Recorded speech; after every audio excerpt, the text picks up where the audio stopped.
Yeah. Hi. Hi. Yeah. We're doing it. We are doing it. Are you Megan? I am. Are you TJ? I am. Last time I checked, so we should be super good to go. Great news. Thanks for doing this. I'm so excited. I am too. I'm not really sure I know what this is, but we will see how this goes. We will. None of us really know what this is, so But we're going to do it anyways, even though neither of us knows what I this is. yeah, it's sort of an improv situation. You're doing a great job of yes-anding, so Oh, yeah. I've always thought I had an improv talent that has never once been asked to be shown. So I'm glad that I'm able to bring this out for all of the people deciding to watch. I mean, no time like the present, no time like quarantine to pick up a new skill. Yeah, right. And I will definitely be practicing this when we finish because I have decided now that I will be moving forward with my new improv career once we finish. Dope. Well, I'm happy to enable that for you. So just to get started, since we've got some friends watching, I'm Megan. Mhm. I'm doing this interview series for Charm City Books that we're calling Between Two Succulents. In no way inspired by any other shows. Just my love of succulents. Um, Mm-hmm. you are Sure. TJ Klune, author extraordinaire. I just finished your book, The House in the Cerulean Sea, which I loved, and I know many people who are joining us have read. And you have a new book coming out in July, correct? I do. July 14th, The Extraordinaries comes out, and it's my YA debut, and I'm super excited about that. Awesome, amazing. It makes a lot of sense to me that you would be making your foray into YA because young characters are so empathetically written that it seems like a natural. Right. Yes, exactly. Exactly. Yes. All those young, empathetic people. Well, you have empathy with them, and I do as well. So your new book is called The Extraordinaries. Your most recent book is The House in the Cerulean Sea. You've written Mhm. many other books in the past. You're a father of many book children. Oh, okay. Yeah, that didn't go where I thought I was going, but yes, I am a father of 25 book children. Yes. So if we're just focusing on these two youngest of your book children, Uh-huh. which would you say you have the best relationship with as of today? Um, I don't know if I could choose. Each one is unique and special in its own way. I guess that's what parents are supposed to say, but not my parents but I'm sure that other people had nice parents. So. Okay. What would you say about the differences in your processes between writing The Extraordinaries and writing Cerulean Sea? Is the thought for YA, does that affect your process in any particular? Not necessarily. I think the biggest major difference is something that I hadn't really thought about before was when I was writing The Extraordinaries, I had to get very, very deep into fandom and fandom lore and writing fan fiction, which is something I haven't done since I was like 6 or 7 years old. So I had to get with the kids these days and see what they were writing. And let me tell you, some of the children are not all right. There's fandoms for stuff that I don't know if there should be fandoms for, but I found it and I read it, and I don't know if there's any coming back from that. Oh God, you went in. Yeah, you don't you've not known the meaning of true terror until you've read explicit SpongeBob SquarePants Oh God. fanfic. Yeah, it's I'm working through it though. I have my therapist is more than willing to take my phone call every now and then when she sees it's me. So I'm getting through it. I'm going to be okay. I'm happy to hear that. I'm sure this is Thank you. for you. So Thank you. Thank you. I hope that people watching will light a prayer candle for me tonight. safely, yes, Mhm. we're with you. Um, well, we're all going through a lot in quarantine and Yeah. different ways of letting it out. Mine is via succulents. So I want to introduce you to the two succulents that we're between. We've got a ripple jade plant here. We've got an ecca vera here. Okay. And I'm just curious as I'm getting to know you, Mhm. you could describe if you were like one of these plants, which would you be? I'll give you a little bit of a rundown of what we're dealing with here. Yeah, because I don't know that I've ever known what a succulent is before right this second. So Good to tell you. this will be, yeah, Okay. super excited. You're such a good sport. I adore you. So succulents are very hardy. They're in the cactus family. They're very, so this is an echovera, native to the Southwest. They're also a host plant for butterflies. Oh. And this is sort of the kind of plant that I think people think of when they think of succulents. They've got kind of a flower structure. They're very common. And then the rippled jade is just a form of a jade plant that has a rippled leaf. They're one of the more hardy succulents. They need a lot of sunlight. And I'm not saying I know this from personal experience, but when they wither and die, their leaves turn gold. Oh, okay. So I have to pick which one I am? If you were...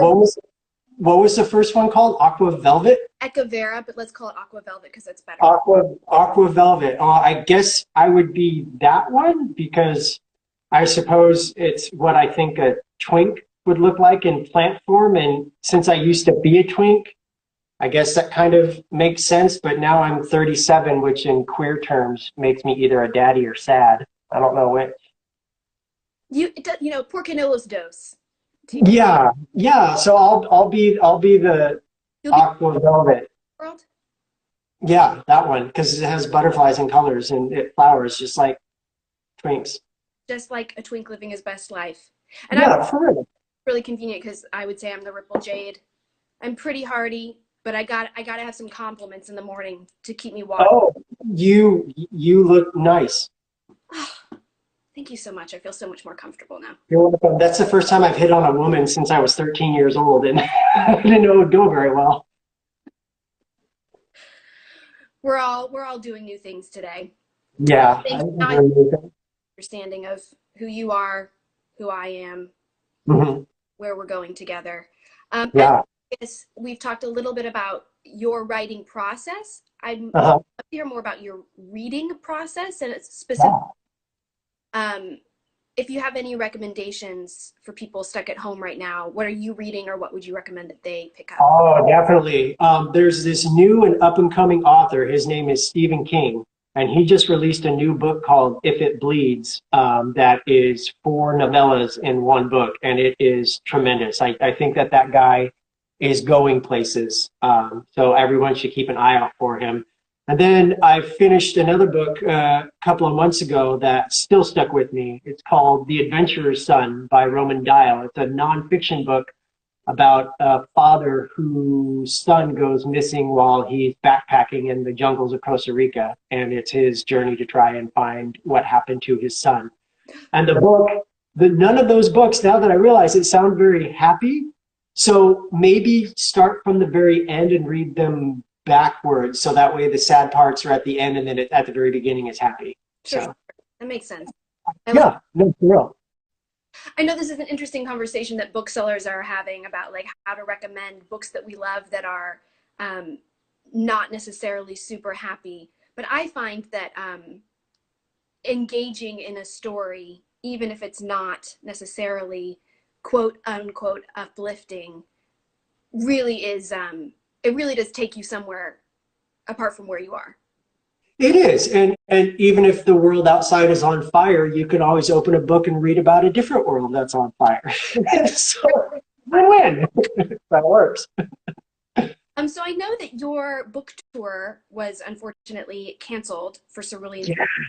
Yeah, as most are these days. And I think we're all aware that book tours tend to be extremely glamorous. You're put up at the finest hotels. Yeah. Oh, yeah. Dine you. No way to get into der Club than saying you're an author at the door. You know? Right. And having posters with your sign name in front of the bookstores, and you just walk in and everybody automatically knows who you are. Yeah, I get that. Well, I would have if it hadn't been canceled. Unfortunately. But yeah. What I'm wondering is, apart from sort of the rock star aspect of going on book tour, about book tour that you're happy to be missing out on? Oh, probably like the travel aspect of it, because I am can't really tell, but I'm pretty freaking tall. And since Tor and Tortine won't hire me a private jet to take me places when I have to go, like I asked for, I have to sit and coach with all the surfs with my legs all folded up, all weird. It is, how do I put this and sound humble? It is very hard being this tall and this pretty. Yeah. It's very hard. I don't know, like sometimes I don't even know if I can go outside because of this. Yeah, you don't want people to feel ashamed when they look at you and then Mm-hmm. Mm-hmm. Yeah, no, but they do. Maybe that's on them though. that sounds like something they can work through. I mean, I'm sort of feeling, you can't tell because I'm sitting down, but I'm very Yeah. short. Are you? Yeah, so No, I would have guessed that. So. I have the short person, as you have sort of the magnetism of a tall person. It is. It is. Like people see me and they're all like, "Oh, how's the weather up there?" And I'm like, you know, Fucking that's awesome. how I do. Yeah, it is because everybody knows that when you pull out the finger guns, it's about to get crazy up on her. So, Like in der Club. well, Ender Club. In der Club. Yes. That's what the Oh, that's what they. I'm going to have to see if there's still time for edits then on the Extraordinaries because that would make me seem more youthful to the children that read my book if the characters went to their club. getting crazy up in her in der Club. In their club. Yeah, like that. Okay, I got it. I will. I don't know if I can do that. So. We'll know that you wanted to, and it's the thought that counts. Okay, that's super good. So I am so grateful that you came on and talked to me today. I know. Yeah, oh yeah, this has just been something that I had on my calendar to do. So thank you. Same here. So I'm glad we both showed up at the right time. Yeah. I'm so glad that I had this experience learning Instagram Live. Have you Is it? interviews on Instagram Live before? Like how? Yeah, I've done like 5 now since I'm with the big dogs in their club. So I am pretty much an expert at this, and you're being online, and I'm very impressed with how online you're being at this moment in time. Thank you so much. That's really all I could hope for. In theater, when we see a show, my favorite thing afterwards is to be like, you were up there. You did it. Yeah. Yeah. And I will, when we finish, I will watch this again just to see how well I did and how you were there too. So. TJ, you're great. And I was here too. So thank you. You were. Thank you so much. Bye. Bye, y'all.